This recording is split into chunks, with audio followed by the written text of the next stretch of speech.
नमः सिद्धेभ्य इणमो अरिहन्ताणं नमो अरिहन्ताणम् इणमो सिद्धाणं नमो सिद्धाणम् इणमो आयर्याणं नमो आयर्याणम् इणमो उबज्झायाणं नमो वज्रायाणम् इणमो लोये सब्बे साभूणं नमो लोये सवसावणम् पंच परमेष्टि भगवान की जय हो। अहिंसामयी बीतराग विश्व धर्म की जय हो। देवादिदेव 1008 आदि ब्रह्मा ऋषभ देव भगवान की जय हो। देवादिदेव 1008 चिंतामणि घोर उपसर्ग विजेता श्री पार्श्वनाथ भगवान की जय हो। देवादिदेव 1008 शासन नायक बाल ब्रह्मचारी भगवान महावीर स्वामी की जय हो। परम पूजनीय आचार्य श्रोमणि गुरुवर श्री कुंद कुंद महामुनिराज की जय हो। परम पूजनीय आचार्य श्रोमणि गुरुवर श्री विद्यासागर जी महामुनिराज की जय हो। परम पूजनीय निर्यापक श्रमण मुनि श्री सुधा सागर जी महाराज की जय हो। परम पूजनीय 3 कम 9 करोड़ महामुनिराजों की जय हो। तपोदय अतिशय क्षेत्र की जय हो। बोले परम पूज्य सुन लो 108 गंभीर सागर जी महाराज की जय हो। चर्चा चल रही है कि हम अपने जीवन में अगर निस्वार्थ उपकार करते हैं तो ये नियम से हमारे जीवन के लिए लाभदायक हुआ करता है। और स्वार्थपूर्ण उपकार देखने में तो उपकार लगता है, मगर उसका फल अपकार में ही मिलता है, क्योंकि हमने तो उपकार किया ही नहीं। मात्र एक 4 लोगों की दृष्टि में अपने आप को प्रकाशित करने के लिए हमने उपकार का कार्य किया है। और व्यक्ति जब निस्वार्थ करता है तो उसके अंदर का आनंद एक अलग फूटता है। जैसे वह ग्वाला इतना आनंदित हुआ कि वह सेठ का पुत्र बनने के लिए तैयार हो गया। उसने भावना भाली कि हे भगवान, अगर मैंने अपने जीवन में कुछ अच्छा कार्य किया है तो मैं इस ऋषभ दत्त सेठ का पुत्र बनूं। और ऐसा निदान बंद हुआ कि मरण करने के बाद वह सेठ के पुत्र का बनने का उसे सौभाग्य प्राप्त हुआ। कल अपन ने विस्तार से इसके संबंध में चर्चा चली और वह उसका नाम सुदर्शन रखा गया। सुदर्शन सर्व गुण संपन्न थे, चारित्रवान थे और धीरे धीरे वह जब युवा अवस्था पर आए तब उनके पिता ने उनके लिए एक योग्य वधू का चयन किया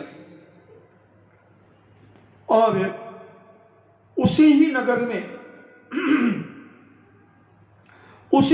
में सागर दत्त सेठ रहता था। और उस सागर दत्त सेठ की सेठानी सागर सेना, उन दोनों के संयोग से एक पुत्री उत्पन्न हुई थी जिसका नाम मनोरमा रखा गया था। मन को रमाने वाली ऐसी वह मनोरमा, वह भी युवा हो चुकी थी, युवती बन चुकी थी, और योग संयोग से उनके ग्रह नक्षत्र का मिलान हुआ, योग्य गुण संपन्न निकले, और दोनों सेठों ने अपने बेटे की, उन्होंने अपनी बेटी का पाणी ग्रहण सहर्ष स्वीकार कर लिया और विवाहें जैन पद्धति के अनुसार विवाहें दोनों का हुआ। वधू बनकर के ऋषभ दत्त सेठ के यहां पर वह मनोरमा आ गई। वह भी धर्मपरायण थी, वह भी अपनी सासू मां के साथ जिनेंद्र भगवान का पूजन, दर्शन और अभिषेक देखकर अपने जीवन को धन्य मानती थी। उसकी भी बचपन से एक ही मनोकामना थी कि हे भगवान, अगर मेरा पाणी ग्रहण हो तो ऐसे घर में हो जहां मैं जिनेंद्र भगवान का अभिषेक अपनी सगी आंखों से देख सकूं, जिनेंद्र भगवान का पूजन मैं अपने सगे हाथों से कर सकूं। सारी भावनाएं उसकी पूरी होती चली गई। बहुत पुण्य चाहिए अपने बचपन की सजोई हुई भावनाओं को पूरा सफल हो जाए, पूरी सफल हो जाए, तो बंधु बहुत सौभाग्यशाली मानना चाहिए।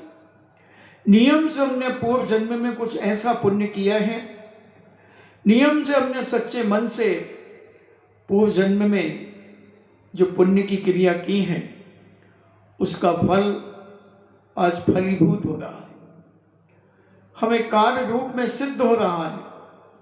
और जब हम मनोभावनाएं भाएं बहुत ऊंची ऊंची, अब वो मनोभावनाएं अगर पूरी ना हो सकी तो समझना कि हमने पूर्व जन्मों में कुछ ऐसे अधर्म के कार्य किए हैं, कुछ ऐसे पाप किए हैं कि जिन कारण से वह हमारे कार्य में रुकावट डाल रहे हैं, विघ्न डाल रहे हैं। तो व्यक्ति अपना हमेशा वर्तमान स्वच्छ रखे। वर्तमान को जितना हम पवित्र रखेंगे हमारा भविष्य उतना उज्जवल हो। और जो कुछ भी हमारे जीवन में संकट, परेशानियां, असफलता, वह सब पूर्व जन्म के कर्मों का ही फल है। क्योंकि वर्तमान तो हम साफ रख रहे हैं, वर्तमान हमारा बिल्कुल साफ सुथरा है, निर्दोष है, निष्पक्ष है, तो उसका फल हमें मिलेगा। कहते हैं ना, आज का पुरुषार्थ कल का भाग्य बनकर के आता है। आज का पुरुषार्थ चाहिए, और बिना पुरुषार्थ के सफलता नहीं मिलती।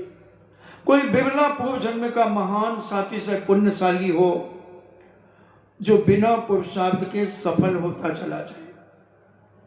मगर इस पंचम काल में तो मुझे कोई नहीं दिखता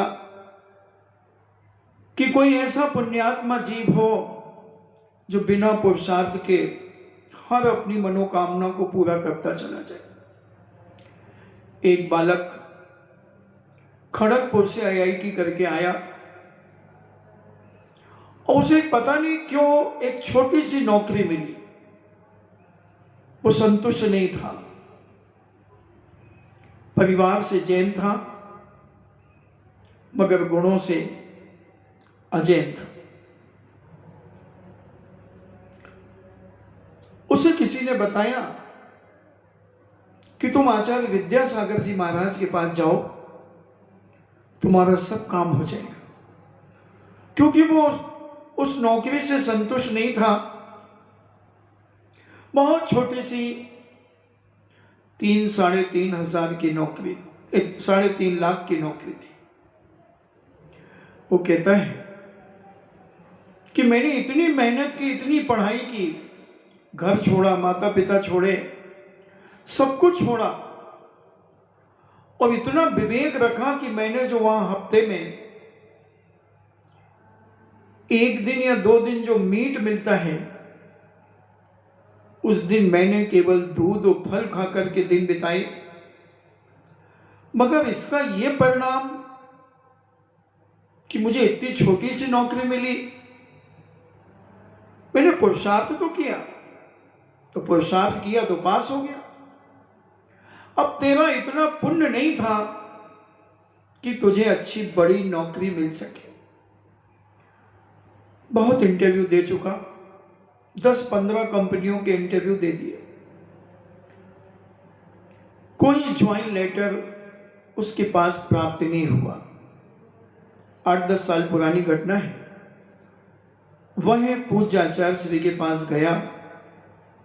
उसने पहली बार अपनी लाइफ में एक दिगंबर साधु को दर्शन किए। पढ़ा लिखा था, पूज्य भाई के पास पहुंच गया और निवेदन करता है कि महाराज, हमने बहुत पुरुषार्थ किया, मैं खड़गपुर IIT में पढ़ा, पास हो गया, मगर नौकरी मुझे बहुत छोटी सी मिली। आचार्य जी ने बहुत कम शब्दों में उससे कहा, तुम्हारा पुण्य पतला है, पुण्य गाढ़ा करो। वो एकदम उनको देख करके दंग रह गए। उन शब्दों को सुनकर बोले, महाराज ये पुण्य क्या होता है? मैं तो पुण्य जानता ही नहीं हूं, पुण्य पाप जानता ही नहीं हूं, क्या होता है? तो बोले मैंने इतनी मेहनत की। तो आचार्य जी ने कहा, मेहनत की तो उसका फल तो मिल गया कि तुम पास हो गए, मगर नौकरी के लिए पुण्य चाहिए, वो पुण्य तुम्हारा पतला है। वो तो बैठ गया, उठने का नाम ना ले। बोले आप ये पुण्य क्या है, पुण्य कैसे गाढ़ा होगा ये बताइए। तो पूज्य वर ने कहा, तुम जैन श्रावक हो, तुम्हारे कर्तव्य हैं, उन कर्तव्यों का तुम पालन करो। बोले क्या मेरा कर्तव्य है? उन्होंने कहा, जैन श्रावक का प्रथम कर्तव्य है जिनेन भगवान का अभिषेक पूजन करना, रात्रि भोजन का त्याग करना, मध्य मास मधु आदि का त्याग करना, और एक सदग्रस्त जीवन जीना। बोली अभिषेक, वो लोटा ढालना, वो जो भगवान के ऊपर लोटा ढालते वही अभिषेक होता है? अच्छा जी ने कहा हाँ, मुस्कुराते हुए कहा हाँ। तो बोले मुझे तो धोती बांधना भी नहीं आता है। उन्होंने कहा जाओ किसी महाराज को कह दो कि वो मुझे सब समझा देंगे। तो एक महाराज के पास गया और बोले आपके गुरुजी ने मुझे भेजा है। तो उन्होंने उसे अभिषेक पाठ पढ़ना सिखाया, एक श्रावक से धोती पहनवाना सिखाया,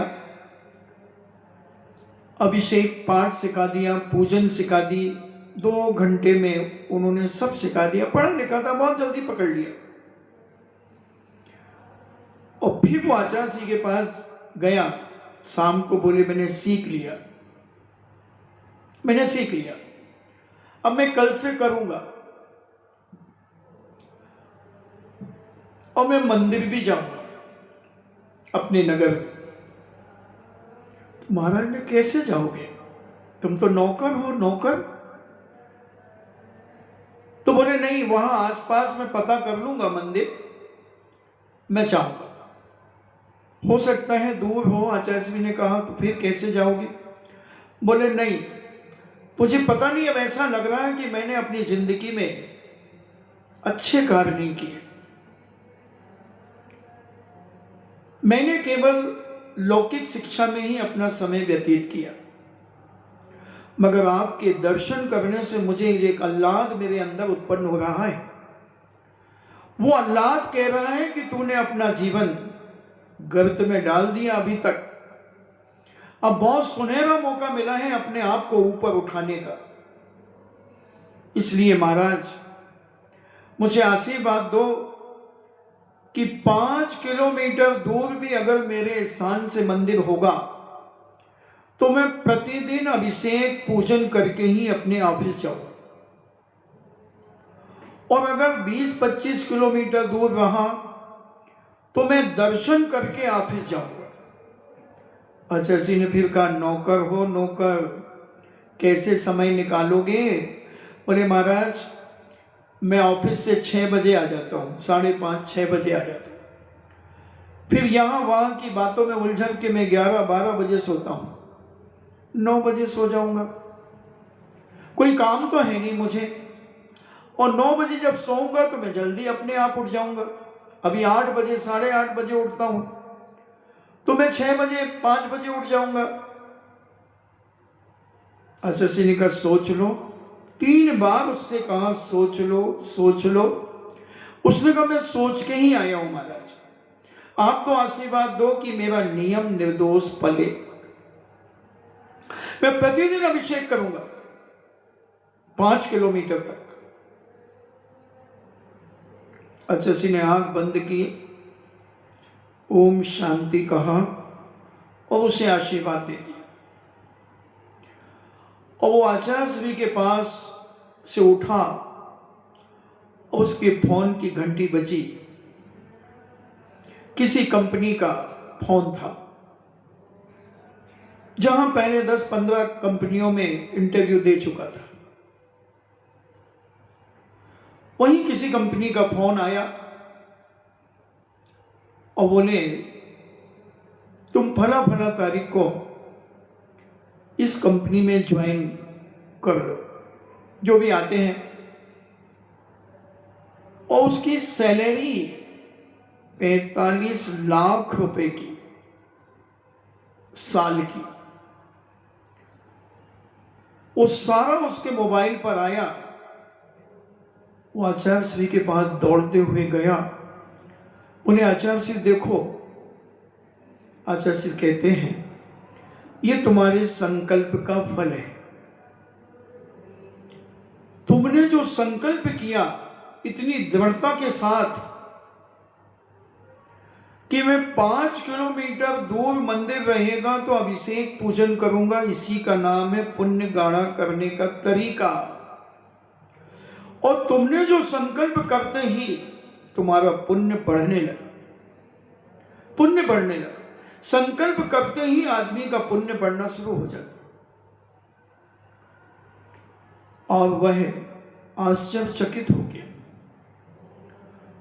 उसने एक पोस्ट बना करके उस सारे लोगों को मोबाइल पे डाल दी। जब हम 2014 में चातुर्मास कर रहे थे कोटा में, उस समय हमें किसी ने बताई महाराज एक ऐसी घटना हुई। तो पुरुषार्थ जितना हम करेंगे जिस क्षेत्र में, उसका फल हमें मिलेगा, मगर पुण्य की क्रियाएं हमारे जीवन में परम आवश्यक होती है। और यह पुण्य की क्रिया हमारे लौकिक फल को प्रदान करती है और परंपरा से मोक्ष को प्रदान करती है, परंपरा से मोक्ष प्रदान करती है। और आज वह बच्चा प्रतिदिन अभिषेक पूजन करके ही पानी पीता है, अपने ऑफिस जाता है और इतना आदर्श प्रस्तुत करता है वह अपने ऑफिस में कि लोग उसे देख करके दंग रह जाते हैं। वो बाहर की कोई चीज भी ग्रहण नहीं करता, जो धर्म के नाम पर बिल्कुल जीरो था, और आज स्वाध्याय भी वो करता है। उसने अपने आप को ऐसा बदल लिया, एक श्रावक का पद उसे प्राप्त हो गया। और जब कभी आचार्य श्री के पास आता है समय मिलते ही, तो कोई ना कोई नियम लेकर के वो अपने जीवन में जाता है। कभी कभी तो निवेदन करता है, महाराज मेरे तो पीछे लेने के भाव होते हैं, अच्छा जी कहते हैं अभी गृहस्थी संभालो, जो तुमने गृहस्थी बसा ली है, ये मोक्ष मार्ग, ये जैन दर्शन पलायनवादियों का नहीं है। जो जिम्मेदारी तुम्हारे पास है उस जिम्मेदारी को निभाओ और ये संस्कार अपने आने वाली पीढ़ी को भी दो। तो हम कहने का मतलब है निस्वार्थ भाव से जब हम जो क्रिया करते हैं उसका फल हमारे जीवन में जरूर प्रकट होता है। देर अबेर हो सकती है मगर उसका फल मिले बिना नहीं रहता। हर व्यक्ति को अपने जीवन में पुरुषार्थ करना चाहिए और उससे ऊपर और बढ़ने का प्रयास करना चाहिए कि हम कुछ और करेंगे और बढ़ा करके करेंगे। दान आदि भी करता है, सब कुछ श्रावक के जो सठ आवश्यक हैं वह पूर्णतः उनका पालन करता है। और जब पढ़े लिखे लोग इस धर्म को स्वीकार करते हैं तो मैं कहता हूं कि 500 साल तक धर्म और आगे बढ़ जाता है। 500 साल धर्म और आगे बढ़ गया क्योंकि उसके संपर्क में जो लोग आएंगे वो भी धर्मात्मा बनते चले जाएंगे।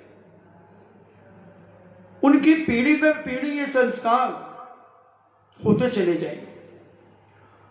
पुणे के अंदर एक बांसवाड़ा का बालक है अशोक जी का, वो वहां पर उसने जैसे भी कोई नए युवा आते हैं वो उनको जोड़ता है, अभिषेक के लिए बुलाता है। जोड़े तय जोड़े शादी हो गई तो वो जोड़े जोड़े पूजन पाठ कराना सिखाता है और उसने बहुत सारे लोगों को जोड़ लिया। पूजाचार्य श्री के आशीर्वाद से वहां एक मंदिर का निर्माण भी वो लोग करा रहे। वो पूरी जैन कॉलोनी के नाम से जानने लगे। तो उसने कम से कम 100-200 लोगों को जोड़ करके और बहुत बड़ी धर्म की प्रभावना की। तो हम अपने जीवन में भले साधु न बन सके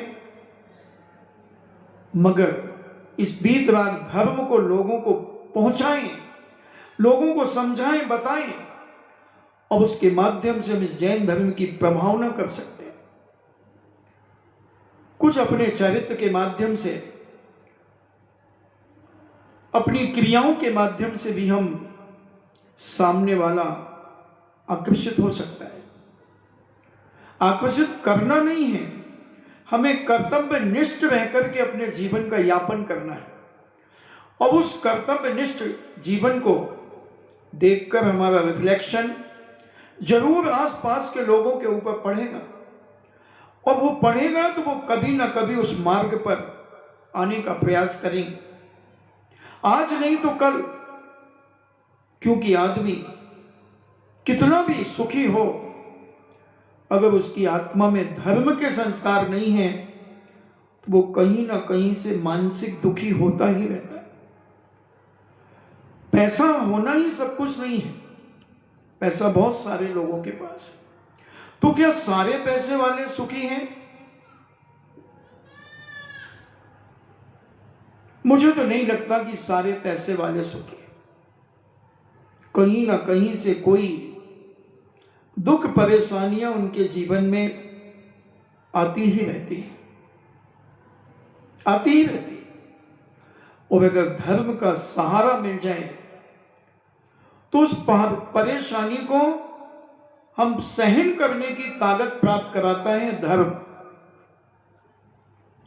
धर्म एक ऐसी शक्ति है कि उस परेशानी से निपटने का रास्ता जैन दर्शन सिखाता है। परेशानी दूर नहीं करता मगर उस परेशानी को सहन करने की ताकत, उसको कैसे निपटा जाता है उससे वो ताकत देता है।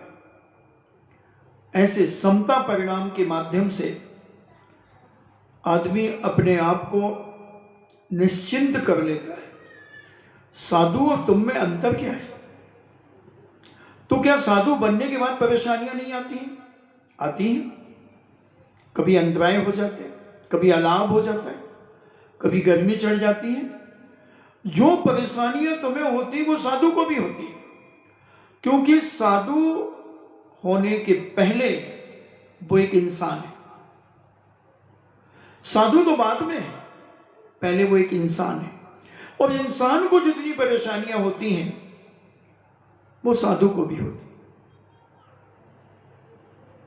कई बार कई प्रकार के परेशान, मगर वो उनको कैसे सहन करता है, कैसे बिजी हो जाता है, वो अपने परिणामों में समता भाव धारण करता है और विचार करता है कि ये हमारा किया हुआ ही तो है, पूर्व जन्म में मैंने किया था, इसके पास रख दिया था कर करके, तो ये वापस देने आया है, तो मैं इसे खुशी खुशी ग्रहण करता हूं।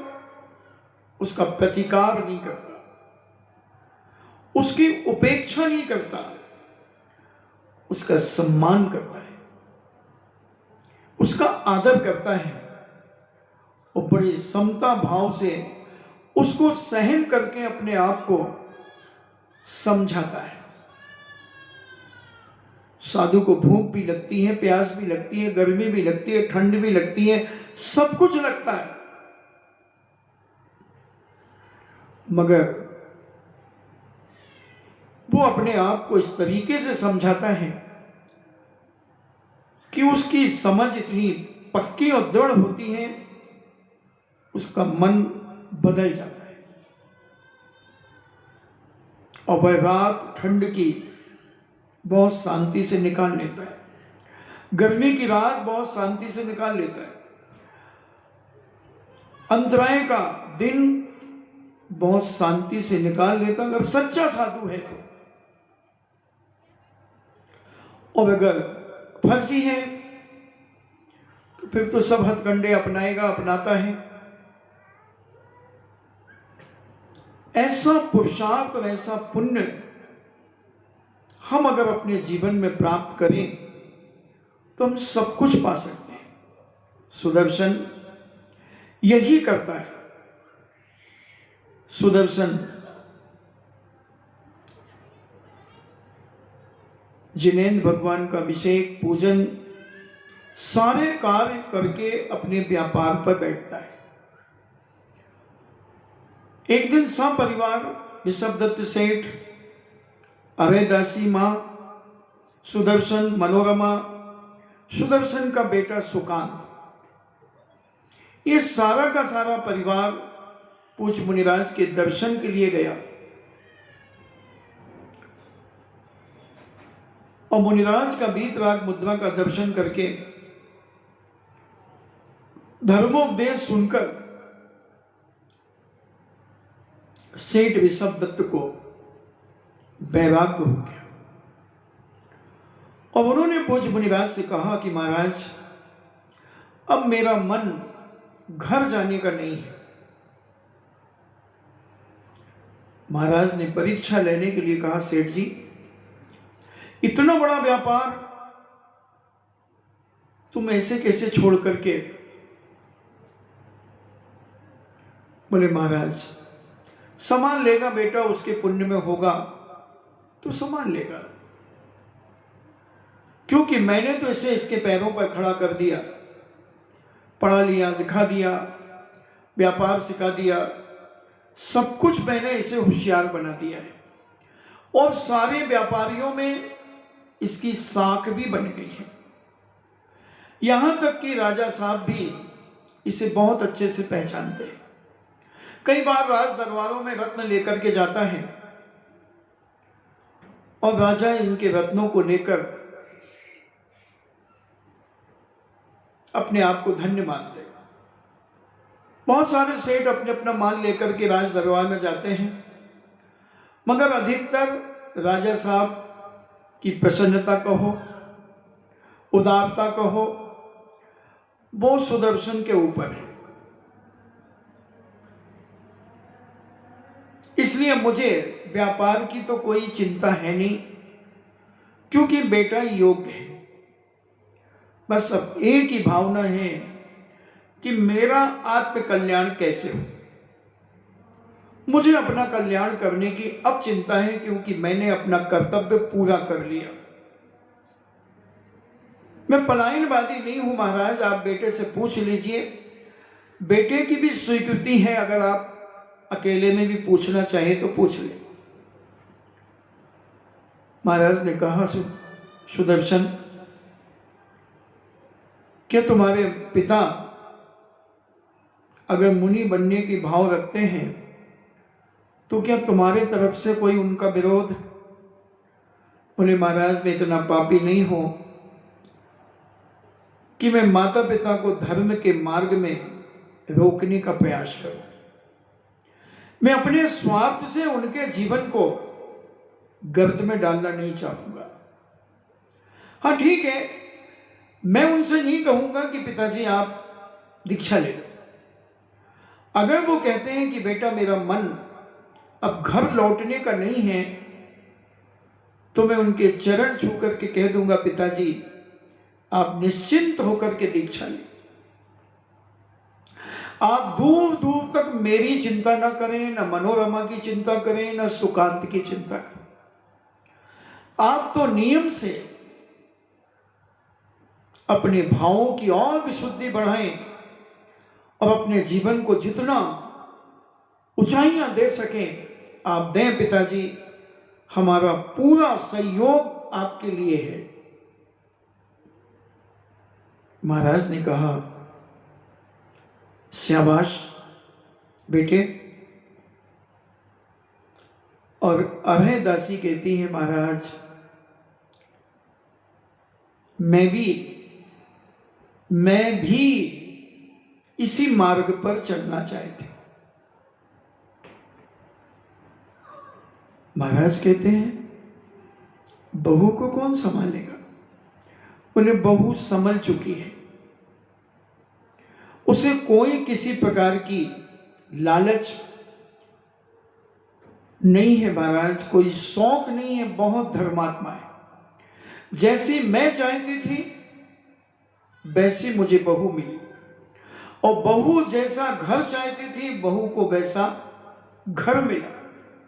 धर्मात्मा घर मिला उसे, और अब तो वो स्वयं मालिक है, उस घर की मालिकन है। सारा कुछ हमने उसके हाथ में सौंप दिया। मैं तो घर में एक टाइम भोजन करती हूँ, दोपहर को सामायिक, शाम को सामायिक, सुबह सामायिक, अपना स्वाध्याय, अपने मंत्र जाप, और मुझे कुछ लेना देना नहीं, ना रिश्तेदारी से कोई मतलब, सब बहू संभालती है। महाराज ने कहा, तुम भी स्वतंत्र हो? बोले, हाँ महाराज, मैं बिल्कुल भी बंधन में नहीं हूं परिवार की तरफ से। ठीक है। और दोनों पति पत्नी ने पूज्यवर के चरणों में अपना पुनः निवेदन किया, और पूज्यवर ने दोनों को दीक्षा दे दी।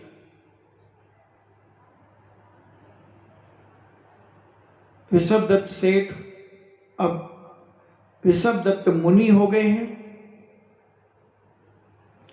अभय दासी अब अभय दासी मती हो गई है। श्वेत वस्त्र पहन करके, मयूर पिच्छिका लेकर वह आरिका के व्रतों का निर्दोष पालन कर रही है। मनोरमा आरिका माता के चरणों को स्पर्श करती है और कहती है, हे आरिका माता, मुझे आशीर्वाद दो कि मैं भी अपनी जिम्मेदारियां पूरी करके इसी मार्ग को सुशोभित करूं। सुदर्शन सेठ पूज्य महाराज साहब से, गुरु महाराज से और अपने ऋषभदत्त मुनि महाराज से, दोनों महाराजों से आशीर्वाद प्राप्त करता है और कहता है कि महाराज, मैं भी बहुत जल्दी अब ये जिम्मेदारियों से छुटकारा पाकर मैं भी इसी मार्ग का अनुसरण करना चाहता हूं, मुझे आशीर्वाद दो। और दर्शन करके तीनों प्राणी वापिस आ जाते हैं। सारे नगर में एक ही चर्चा होती है कि सेठ जी ने दीक्षा ले ली, सेठानी ने भी दीक्षा ले ली। अब सेठ का पद सुदर्शन सेठ का पद है। अब इसके ऊपर संकट पर संकट उत्पन्न होने की संभावना। एक कपला नाम की राजा की रानी की सहेली थी और इसके मित्र की पत्नी थी। सुदर्शन के रूप को देखकर वह वासना से भर गई और एक दिन उसने छल कपट करके अपनी एक सहेली के माध्यम से सुदर्शन को अपने घर में बुलवाने का प्रयास किया। सहेली कपिला की उसके सुदर्शन के घर पर आई और कहती है, अरे तुम यहां घर में बैठे बैठे क्या कर रहे हो? तुम्हारे मित्र की तबीयत बहुत खराब है। सुदर्शन कहता, अच्छा हाँ, और भागा, ऐसे ही दुकान छोड़ करके भागा। और वह दुष्टन दुराचारणी कपिला तीसरी मंजिल पर पलंग के ऊपर चद्दर ओढ़ करके सो रही, सोने का बहाना कर रही थी। सुदर्शन भागता भागता गया और पलंग पर बैठकर वो सोचा मेरा मित्र है, उसके मस्तक पर उसने हाथ रखा और कहा, मित्र तुमने मुझे सूचना नहीं दी। और उस दुष्चरित्रिणी ने उसका हाथ पकड़ लिया। सुदर्शन एकदम कांप गया कि ये क्या छल, ये क्या कपट। सब राज उसे समझ में आ गया। उसने कहा, तुम गलत सोच रही हो, मैं तो नपुंसक हूं। उसके होश उड़ गए। वो कपिला पागल जैसे हो गई, अपने आप में इतनी क्रोधित हो गई, अपने बाण नोचने लगी। और सुदर्शन वहां से उठ करके वापिस आ गए।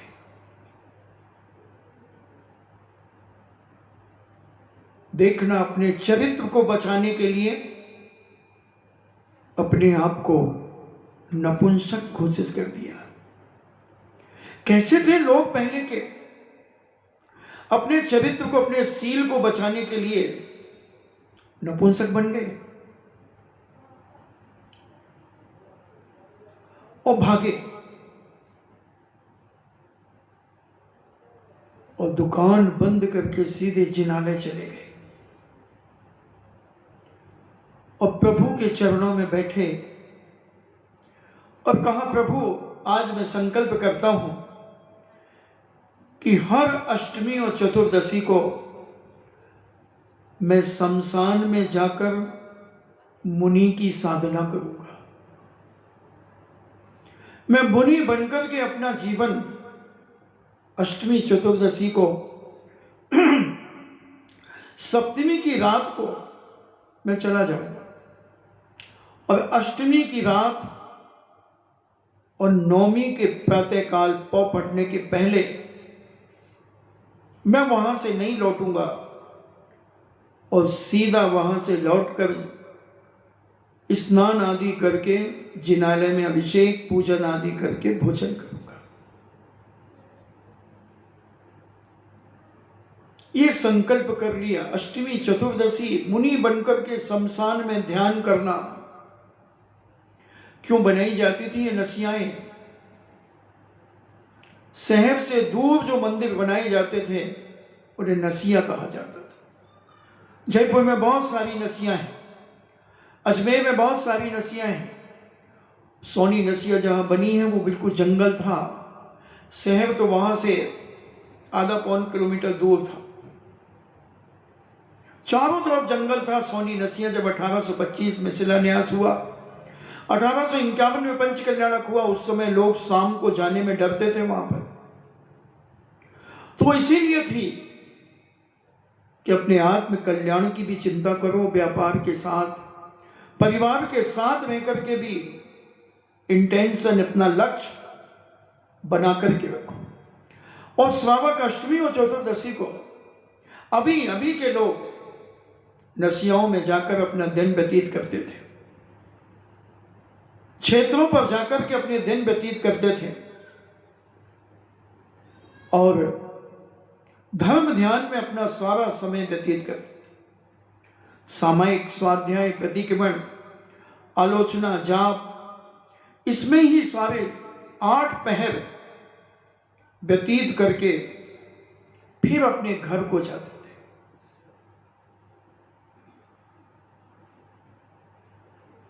और सुदर्शन सेठ 13 की शाम 14 को शमशान में व्यतीत करते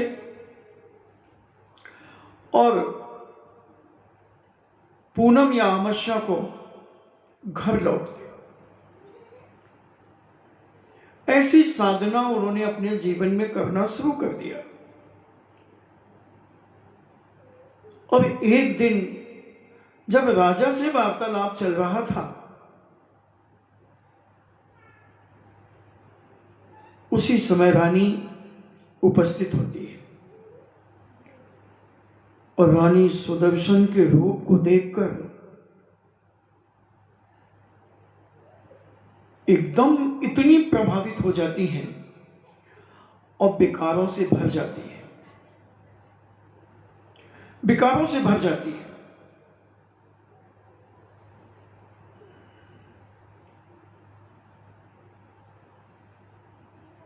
अपनी दासी से कहती है, अगर मुझे सुदर्शन नहीं मिला तो मेरा जीना बेकार है, मैं मर जाऊंगी।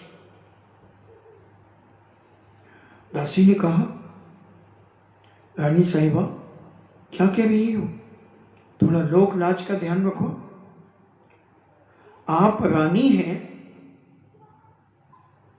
सारा नगर आपको मान सम्मान देता है, बहुमान देता है, और आपकी इतनी छोटी सोच हो रही है, संभलो। दासी ने बहुत समझाया, मगर वो तो सेविका होती, नौकरानियां होती हैं, पैसों में 1 मिनट में बिक सकती हैं, बिक जाती हैं। उसने दासी को लालच दिया कि देख तू कैसे भी कर मुझे सुदर्शन से मिलवा दे। दासी ने पहले अपनी पूरी ताकत लगाई, मगर जब दासी ने देखा कि ये मानने वाली नहीं, उसने कहा चलो मैं सोचती हूं। अब उसने सुदर्शन के बारे में पूरी जानकारी ली। सुदर्शन क्या करते हैं, कितने बजे उठते हैं, कब सोते हैं, व्यापार कब करते हैं, सारा हुलिया उनका 10-5 दिन में ले लिया। उसे पता चला इस सप्तमी की रात सुदर्शन शमशान में जाकर के ध्यान करते हैं। अच्छा, और फिर नवमी के दिन मध्याह्न में लगभग लौट करके आते हैं। उसे मिल गया, सहारा मिल गया। उसने कुम्हार के यहां गई और कुम्हार के यहां उसने 7 पुतले बनवाए, बिल्कुल नग्न अवस्था के पुतले बनवाए उसने 7।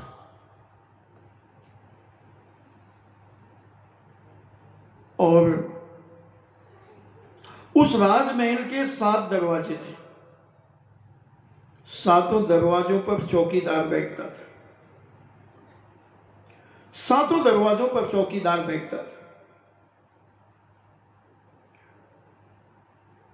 वह अर्धरात्रि में एक पुतला अपने कंधे पर लेकर के आती है। बिल्कुल पुरुष जैसे दिख रहा था कि कोई नग्न पुरुष चौकीदार है, कहां ले जा रही है, कौन है, होश में बोल।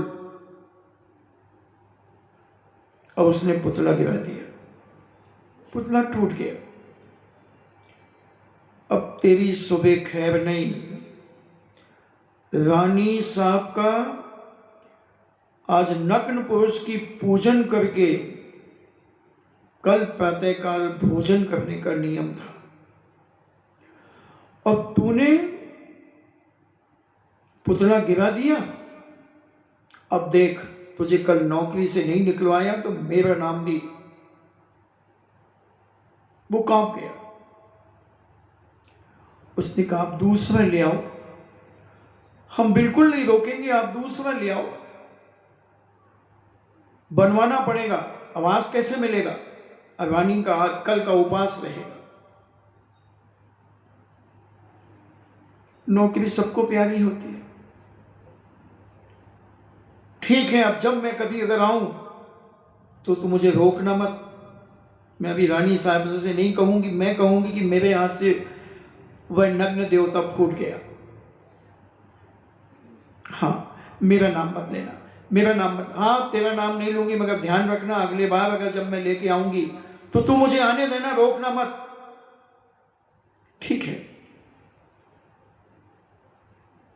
दूसरे दिन उसने दूसरे गेट पर यही सॉन्ग रचा। चौकीदार ने जैसे ही रोका और उसने चौकीदार से धक्कल मारकर खुद गिरा दिया, मगर चौकीदार का सहारा ले लिया, उसको टच करके और गिरा दिया। और कहा कि तूने ये देवता गिरा दिए। मुझसे बहस कर रहा था कि नहीं जाने दूंगा। अब देख तेरी कल नौकरी। चौकीदार घबरा गया। बोली, तुम क्या लेके जा रही थी। मैं नग्न पुरुष लेके जा रही थी, और ये नग्न पुरुष रानी साहिबा के उपवास का, इसकी पूजन करके उपवास टूटता उनका। अब वो कल भूखी रहेगी रानी।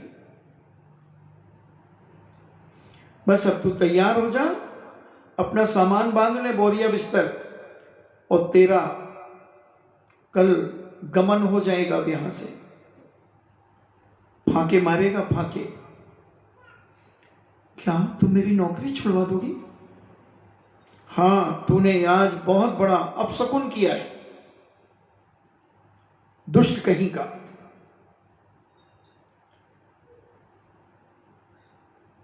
या तो संकल्प कर कि मैं जब भी अब दोबारा रानी साहबा मंगवाएंगी इस पुतले को, तो तू मुझे रास्ते में रोकेगा मत, दरवाजा खोल देगा और मैं चली जाऊंगी।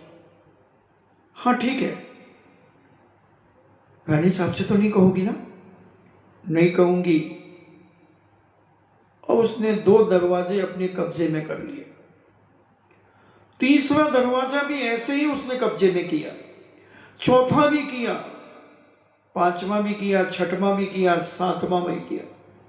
7 दरवाजे के चौकीदारों को उसने अपनी मुट्ठी में बांध लिया। और अष्टमी की रात को गई और सुदर्शन से कहा कि चलो, तुम्हें रानी याद कर रही है। सुदर्शन समझ गए कि पुनः एक उपसर्ग आ गया है। वो अपने आप में इतने लीन हो गए, कोई जवाब सवाल नहीं किया उन्होंने, कोई जवाब सवाल नहीं किया।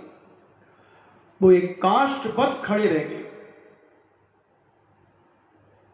जब रानी ने दासी ने जब सब प्रकार की हरकतें उनसे कहीं रागान्वित करने का प्रयास किया मगर वो नहीं हुए, तब दुष्टा उन्हें कंधे पर रख करके ले आई और सातों दरवाजे उसके कब्जे में थे। किसी ने छू चपाट नहीं किया और सीधा रानी के कमरे में ले गई। रानी ने पहले ही सुंदर सैया सजा करके रखी थी, अब उस पे उन्हें लिटा दिया। सुदर्शन सेठ ने भी, गृहस्थ हैं, ध्यान रखना, भी मुनि नहीं बने हैं, और उन्होंने अपने आप को एक काष्ठवत, जैसे एक लकड़ी को जैसे उठा दो, गिरा दो, पटक दो, कुछ नहीं, मन में कोई हलन चलन नहीं उनकी, एक मुर्दा बस समझ लो। रानी ने पूरा प्रयास किया रात्रि, मगर वो अपने कार्य में सफल नहीं हो पाई और ब्रह्म मुहूर्त आ गया। पौ फटने का समय आ गया, यानी प्रातः काल होने का समय आ गया। दासी कहती है, रानी अब क्या होगा, अब इसे कैसे वापस ले जाऊं मैं, उजाला हो गया है। रानी ने अपना तिरिया चरित्र का चौक पूरा, अपने बाल नोच लिए, शरीर को नोच लिया, कपड़े फाड़ दिए और चीख मार करके चिल्लाने लगी, बचाओ बचाओ, ये मेरे सील का अपहरण करने आया है, मेरे सील का भंग करने आया है। सेवक दौड़ पड़े, क्या हुआ? और सुदर्शन को तो सारे लोग जानते थे। नग्न अवस्था में देखकर सारे लोगों के होश उड़ गए। राजा से कहा, राजा साहब, रानी के कमरे में सेठ सुदर्शन नग्न अवस्था में पाई गई। रानी चीखती चिल्लाती, राजा ने देखा, ये दशा तुम्हारी? बोले इसी ने की, इसी दुष्ट ने मेरी की।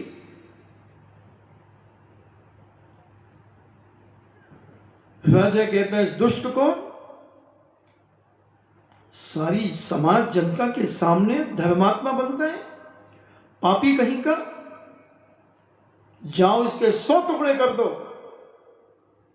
ले जाओ इसे, जाओ जल्ला दो, ले जाओ उसे।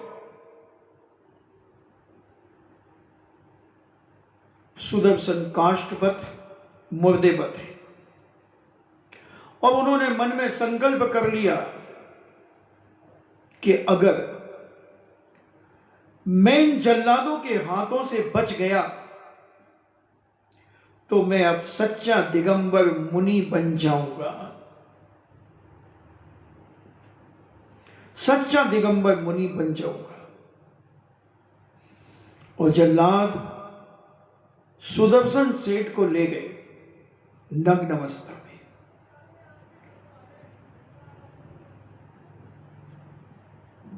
और शमशान में ले जाकर के खड़ा कर दिया। 2 जल्लादों ने बड़े बड़े खंजर उठाए और जैसे ही उन्हें मारना चाहा, उनके गले में फूलों की माला बन गई। खंजर चले तो वो माला, उस खंजर से माला निकले उनके गले में पहुंच जाए। कहीं फांसी का भी आता है कि फांसी पे चढ़ाया तो वो फांसी का फंदा फूलों की माला बनी। कहीं खंजर, चित्र मैंने देखे खंजर चलाते हुए। और जब ये बात राजा को पता चली कि जैसे ही उन्हें फांसी के फंदे पे चढ़ाया या खंजर चलाया तो फूलों की माला उनके गले में पड़ती जा रही है। राजा देखने आया, अपने दल बल के साथ और राजा ने देखा कि ये क्या है, इसका माला। ओह, मैं समझ नहीं पाया सत्य को, मैं राज को समझ नहीं पाया, ये कैसे। और राजा चरणों में गिर गया, सुदर्शन के, मुझे माफ करो, मुझ पापी को माफ करो। सारे सेठ साहूकार सारे आ गए और सबने निवेदन किया कि हे सुदर्शन सेठ, राजा साहब को माफ करो। सुदर्शन कहते हैं, हे पूज्य बरो, मैंने ये संकल्प अपने जीवन में ले लिया था कि अगर मैं इस उपसर्ग से बच गया तो मैं अब लौट करके घर नहीं जाऊंगा। अब मैं सच्ची दिगंबरी दीक्षा धारण करूंगा। बस मनोरमा भी आ गई थी, सुकांत पुत्र भी आ गया था, सारा नगर उमड़ पड़ा।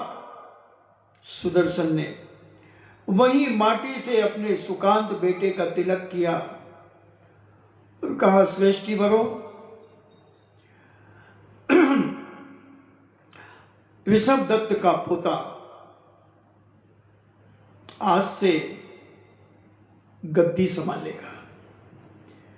आप सब इसका ध्यान रखना और मैं जा रहा हूं। मनोरमा कहती है,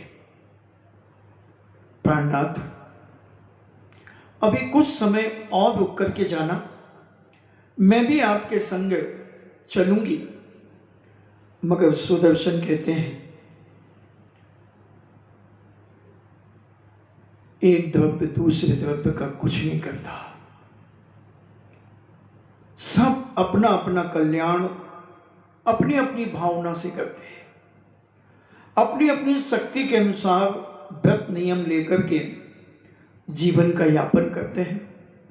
बस मेरा संकल्प था कि अगर मैं आज बच गया तो मैं लौट करके घर नहीं जाऊंगा, मैं उसी मार्ग पर चलूंगा जिस मार्ग पर मेरे पिता चले। और सबको एक लघु उपदेश देकर के सुदर्शन ने कहा, सारे सेठों को कहा कि ये जीवन में क्या हम इसी में उलझे रहेंगे। सभी सेठों से मेरा निवेदन है कि अपनी अपनी जिम्मेदारियां कम करें और इस धर्म के स्वरूप को समझकर अपने जीवन के कल्याण के रास्ते पर चले। ये तो अनादि काल से कर रहे हैं, रोटी कपड़ा और मकान, गृहस्थी चला रहे हैं, मगर कल्याण का भाव हमने अपने जीवन में नहीं किया। कम से कम व्रती बनना हर श्रावक का कर्तव्य है। बिना व्रती बने तुम्हारा मोक्ष मार्ग प्रशस्त नहीं होगा। ये तो अनादि काल हो गया। जय जय नाथ परम गुरु होए, बाहर का माल अंदर होए, ये तो अनादि काल से हम करते चले आ रहे हैं। हाँ, जय हो, लोटा डाल दिया इस थाली का उस थाली में कर दिया और हमने अपने आप को धर्मात्मा मान लिया। नहीं बंधु, ये तो लाखों लोग कर रहे हैं, मगर जो कल्याण का मार्ग है वो व्रती बनना है, साधु बनना है, त्यागी बनना है। वो अपने जीवन में धारण करो, गुण स्थान उसी से बढ़ेगा। व्रती बनने से ही पंचम गुण स्थान बनेगा। पूरे 2.5 द्वीप में 700 करोड़ पंचम चौथे गुण स्थान बढ़ती हैं। इन्हें सम्यक दृष्टि, अभिगत सम्यक दृष्टि 700 करोड़ है पूरे 29 अंक प्रमाण संख्या में। 700 करोड़ क्या होते हैं? एक चुल्लू भर पानी के समान।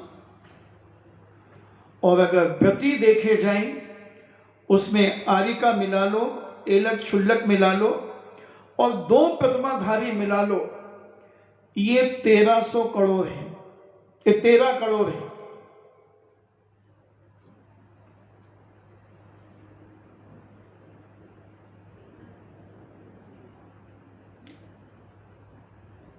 ये 13 करोड़ या 1300, थोड़ा सा मिस हो रहा है, मगर 13 शब्द तो है, तो 1300 करोड़।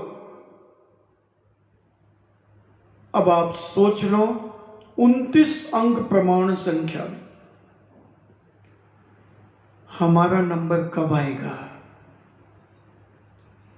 क्या हम भी व्यति बनेंगे? हमारा उस 1300 करोड़ में नंबर आएगा? क्यों नहीं आएगा? अगर हम पुरुषार्थ करें, निस्वार्थ अपना धर्म करें अपने जीवन में, तो आएगा। और कोई कठिन नहीं है, कोई कठिन नहीं है, व्रती बनना कोई कठिन नहीं। जैसे तुम अभी अपनी गृहस्थी जी रहे हो वैसे जी सकते हो, खूब व्यापार कर सकते हो, ब्याह शादियां कर सकते हो। मैं तो कहता अपना भी विवाह कर सकते हो, 2 प्रतिमाधारी भी, कोई बड़ी बात नहीं है। 6ठी प्रतिमा तक बच्चों को जन्म दे सकते हो, 7वीं प्रतिमा तक व्यापार कर सकते हो, कोई फर्क नहीं पड़ता। बस थोड़ा सा बंधन, बाजार की कचौरी खाने नहीं मिलेगी, घर की खा सकते हो, घर का तो सब कुछ खा सकते हो, बाजार का पका पकाया नहीं खाना है। शुद्ध सात्विक भोजन करो, जीवन का आनंद लो, और व्रती बनने से अपने आप परिणामों की निर्मलता बहुत जबरदस्त आती है, बहुत जबरदस्त आती है निर्मलता, और सहजता, सरलता हमारे जीवन में प्रकट हो जाती है। सुदर्शन सेठ अपने बेटे का राज तिलक करके, सेठ का तिलक पद देकर सभी सेठों से क्षमा याचना करते हुए, राजा से क्षमा याचना करते हुए प्रस्थान करने के लिए ही कदम बढ़ाते, इतने में दासी भागते हुए आती है। सेठ जी, राजा साहब, रानी का मरण हो गया। क्योंकि रानी के कान में यह खबर पहुंच गई कि सुदर्शन बच गया है। सुदर्शन को मार नहीं पाए कोई जल्लाद, न फांसी का फंदा। अब उसने सोचा कि मेरी पोल पट्टी खुलेगी। जब तक राज नहीं खुल पाए तुम अपना इतिहास बना लो, और जब तक श्वास नहीं रुक पाए तुम अपनी आवाज सजा लो। बस उसने एक ही सहारा माना कि अब राज खुलेगा और मेरा इतिहास अब काला हो जाएगा, सारी जनता मुझे थू थू करेगी, सारी नारियां मुझे धिक्कारेंगी, इसलिए मरना ही उचित है। और वह रानी आत्महत्या कर ली उसने, और मरण को प्राप्त हो गई। राजा ने सुना, राजा ने कहा कि वो तो जिंदा में ही मर गई थी। सब समझ गया राजा, सारा राज्य समझ गया कि इसकी देवताओं ने रक्षा की है। ये नियम से एक सदाचारी और सुधार संतोष व्रत का पालन करने वाला श्रावक था, इसका पाखंड नहीं था। शमशान में आकर के जो ध्यान करता था, ये पाखंड नहीं था। ये सुधार संतोष व्रत में जब इतना दृढ़ निकला है, इसका ब्रह्मचर्य कितना अखंड होगा, कितना पवित्र होगा, कितना पवित्र होगा। नारी खुद बुला रही है, उसके बाद भी ये दूर भाग रहा है, कितना संयमी होगा। कैसे होते थे हमारे गृहस्थ, कैसे घर में रहकर के बैरागी, घर में रहकर के त्यागी, कैसा उनका जीवन होगा। सब तरफ से सुख संपन्न थे, ऐसा आराम करते, पंचेंद्रियों के विषयों को भोगते, मगर नहीं, याद है उन्हें अपना लक्ष्य कि हमने मनुष्य पर्याय पाई, हमें करना क्या है, हमारा लक्ष्य क्या है। ये तो बीच के स्टेशन है गृहस्थ जीवन के। स्टेशन में कब तक बैठे रहते हो? जब तक ट्रेन नहीं आती, और ट्रेन आते ही हम बैठ करके आगे निकल जाते हैं, अपने गंतव्य पर पहुंच जाते हैं। बस बंधुओं, ये पंचम काल भी एक स्टेशन है हमारे जीवन का, और मोक्ष मार्ग की ट्रेन में अगर हम नहीं बैठे तो अगला जन्म क्या पता, और जहां क्या पता है वहीं सब लापता है। कुछ नहीं बंधुओं, यहां से मरण करके कहां जाएंगे? स्वर्ग भी चले गए तो वहां तो संयम की गंध भी नहीं है। यहां तो व्रती बन सकते हैं, त्यागी बन सकते हैं, चल सकते हैं मोक्ष मार्ग पर, और स्वर्गों में चले गए तो वहां तो संयम की गंध भी नहीं है। संयम तो ले ही नहीं सकते, और मूल शरीर से कुछ कर ही नहीं सकते। सब विक्रिया से करोगे। भगवान के समूह शरण में भी जाओगे तो विक्रिया से जाओगे। इन्हें रूप बदल करके मूल शरीर तो तुम्हारा वहीं रहेगा, स्वर्गों में रहेगा, स्वर्ग के बाहर। इन्हें विमान के बाहर ही नहीं निकल सकता,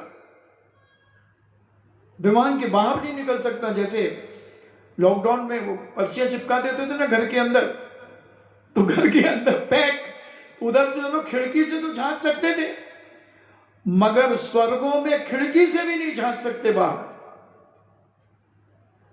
क्या करोगे वहां? बंधन, घुटन।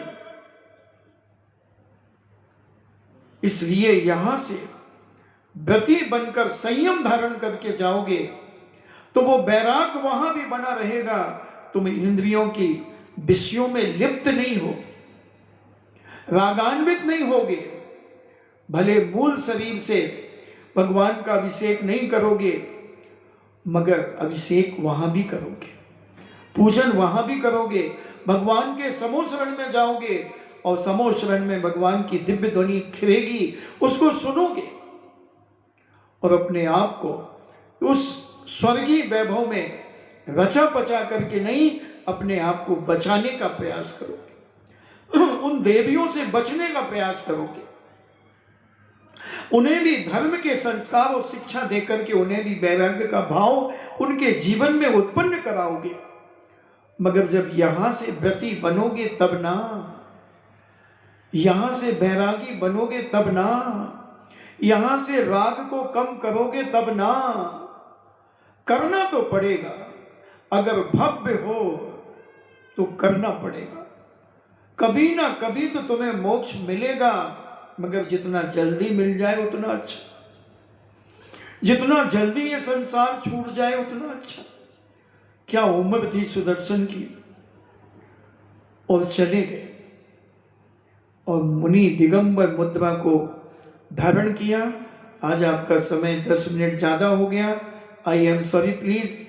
अपन चर्चा करेंगे, अभी समझेंगे अपने जीवन में कि इतने बड़े बड़े सेठ 1 मिनट में वैराग्य को प्राप्त हो जाते थे, एक समय नहीं लगता था उनको, और यूं छोड़ करके चले जाते थे।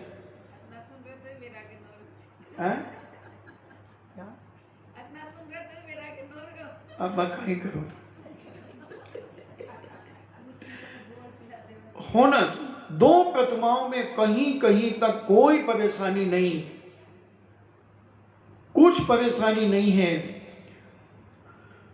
2 प्रतिमा का व्रती पंचम स्थान वर्ती होकर अपने जीवन को महान बना करके मरण करता है, समाधि पूर्वक मरण करता है, और अपने आप को सदगतियों में प्रवेश कराता है। आपका समय हुआ, इन्हीं मंगल भावना के साथ सबकी आत्मा परमात्मा बने। जिनवाणी स्तुति। जिन वाणी के ज्ञान से सूझे लोकालोक, सो वाणी मस्तके धरूं सदा देत हूँ धूप। हे जिन वाणी भारती तो ही जपो दिन रैन, जो तेरो सरना गहे, सो पावे सुख चैन।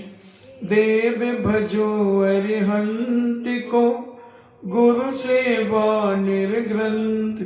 दया धर्म पालो सदा, यही मोक्ष का पंथ। 9 बार नमोकार।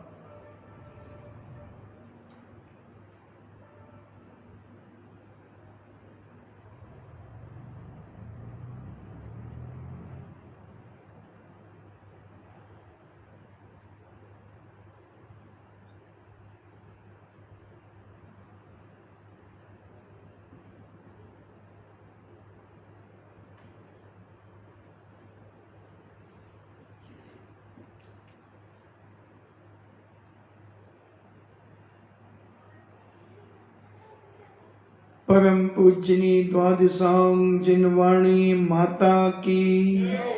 सुत देवता, सुत देवता, सुत देवता, जैनम जेतु शासनम, जैनम जेतु शासनम, जैनम जेतु शासनम।